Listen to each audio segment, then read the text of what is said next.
Hello guys, welcome back to the channel. మన శివకార్తికేయన్ గారి 25th film Parashakti అనే టైటిల్ టీజర్ అయితే వచ్చేసింది. Next movie back to back అయితే మన శివకార్తికేయన్ గారి ఫిల్మ్ సమరన్, అలాగే డాన్, మళ్ళీ మావీరన్, ఇంకా ఉన్నాయి కదా వరుణ్ డాక్టర్, మంచి సినిమాలతో వస్తున్నారు. ఇది కూడా టైటిల్ టీజర్ అయితే వచ్చేసింది. చూద్దాం ఎంత బాగుంటుందో.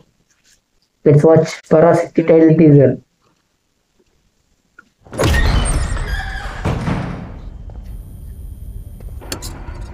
Students do not touch.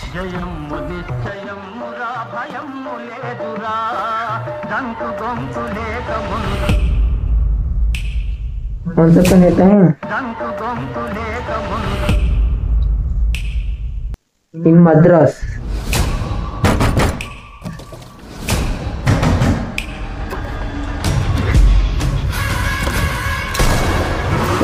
ఏంది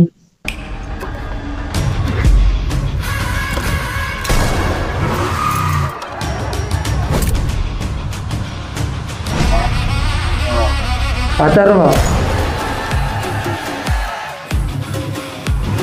ఓ, ఈ చదువుకునే బ్యాచ్ కాదు, గొడవలు పడే బ్యాచ్. శ్రీలీలానా?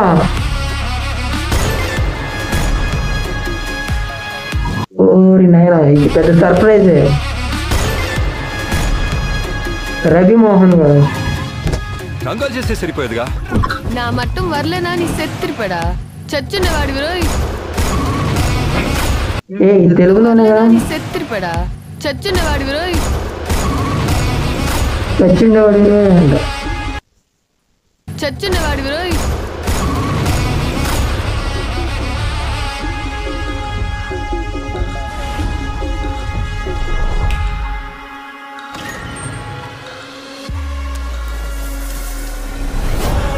మనకి రివీల్ చేయరు, అది చేస్తూ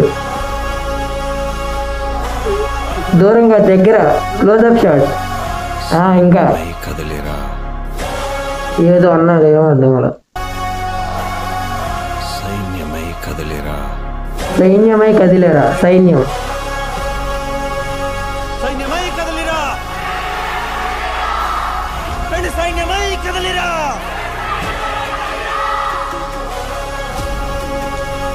students do not touch. Students Parashakti ఏదో ఉంది. ఇంకా బ్యాక్ షాట్స్ భలే ఉన్నాయి. జీవి ప్రకాష్ గారి మ్యూజిక్ ఇది. Loading loading loading. అంతేనా? ఏం లేదు, సూపర్ ఉంది. టైటిల్ టీజర్ అన్నారు కానీ మంచిగా ఉంది. కానీ స్టోరీ ఏంటో కాలేజ్లో సెట్ అయ్యింది. బ్యాక్ డ్రాప్ అంతా కాలేజ్ అన్నది, లేకపోతే ఏంటో అర్థం కాలేదు. స్టూడెంట్స్ అందరు కలిసి ఎందుకు కొట్టిన వెంటనే హాకీ స్టిక్స్ తీసుకొని వెళ్తున్నారు. సర్ప్రైజింగ్ పాయింట్ ఏంటంటే శ్రీలీల ఉంది.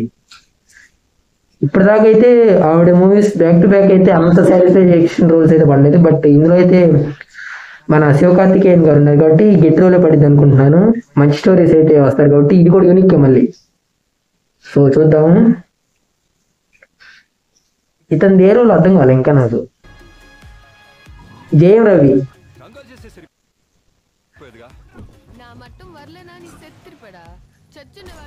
ఏంటో ఏదో ఏదో ఉంది సంథింగ్. చూద్దాం. నాకు ఇలా అనిపిస్తుంది, మరి మీకు అనిపించింది డామ్ షూట్ కామెంట్ చేయండి. మళ్ళీ నెక్స్ట్ బాబా.